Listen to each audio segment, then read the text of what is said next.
حضرت عمر بن خطاب رضی اللہ تعالیٰ عنہ بیان کرتے ہیں، رسول اللہ صلی اللہ علیہ وسلم نے فرمایا، تمام اعمال کا دار و مدار نیتوں پر ہے۔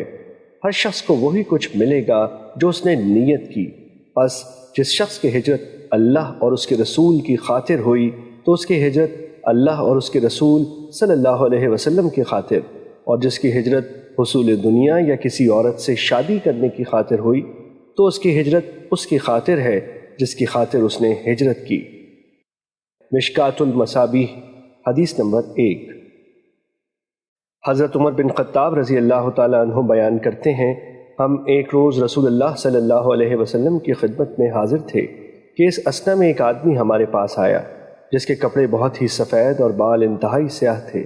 اس پر سفر کے آثار نظر آتے تھے، نہ ہم میں سے کوئی اسے جانتا تھا، حتیٰ کہ وہ دو زانو ہو کر نبی صلی اللہ علیہ وسلم کے سامنے بیٹھ گیا اور اس نے اپنے دونوں ہاتھ اپنی رانوں پر رکھ لیے اور کہا، محمد صلی اللہ علیہ وسلم اسلام کے متعلق مجھے بتائیں۔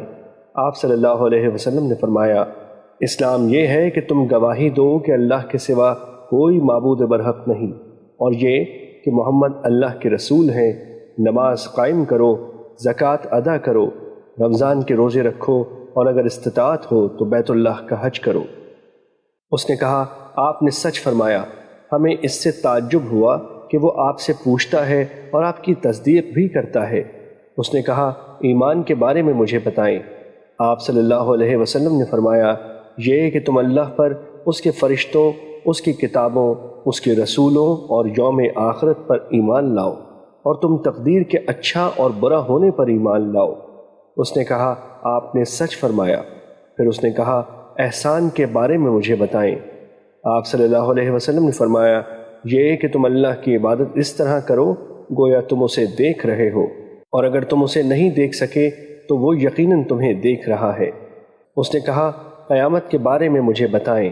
آپ صلی اللہ علیہ وسلم نے فرمایا، مسئول اس کے متعلق سائل سے زیادہ نہیں جانتا۔ اس نے کہا، اس کی نشانیوں کے بارے میں مجھے بتا دیں۔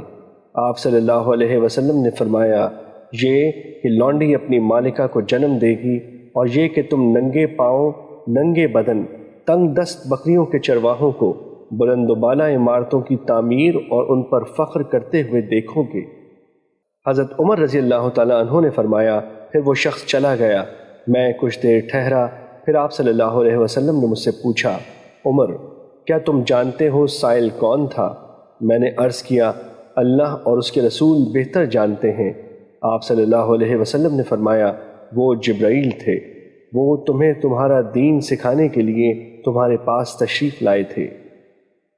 مشکات المصابیح حدیث نمبر 2۔ حضرت ابو ہریرہ رضی اللہ تعالیٰ عنہ نے اس حدیث کو کچھ الفاظ کے اختلاف کے ساتھ روایت کیا ہے۔ اس حدیث میں ہے، جب تم ننگے پاؤں، ننگے بدن، بہرے، گونگے لوگوں کو ملک کے بادشاہ دیکھو گے، اور یہ وقوع قیامت 5 چیزوں میں سے ہے جنہیں صرف اللہ ہی جانتا ہے۔ پھر آپ صلی اللہ علیہ وسلم نے یہ آیت تلاوت فرمائی، بے شک قیامت کا علم اللہ ہی کے پاس ہے اور وہی بارش نازل کرتا ہے۔ مشکات المصابیح حدیث نمبر 3۔ حضرت ابن عمر رضی اللہ تعالی عنہ بیان کرتے ہیں، رسول اللہ صلی اللہ علیہ وسلم نے فرمایا، اسلام کی بنیاد 5 چیزوں پر رکھی گئی ہے، گواہی دینا کہ اللہ کے سوا کوئی معبود برحق نہیں، اور یہ کہ محمد صلی اللہ علیہ وسلم اس کے بندے اور اس کے رسول ہیں، نماز قائم کرنا، زکوٰۃ ادا کرنا، حج کرنا، اور رمضان کے روزے رکھنا۔ مشکات المصابیح حدیث نمبر 4۔ حضرت ابو ہریرہ رضی اللہ تعالیٰ عنہ بیان کرتے ہیں، رسول اللہ صلی اللہ علیہ وسلم نے فرمایا، ایمان کی 70 سے کچھ زائد شاخیں ہیں، ان میں سے سب سے افضل یہ کہنا ہے کہ اللہ کے سوا کوئی معبود برحق نہیں، اور سب سے ادنا یہ ہے کہ راستے سے تکلیف دہ چیز کو ہٹا دینا، اور حیا بھی ایمان کی ایک شاخ ہے۔ مشکات المصابیح حدیث نمبر 5۔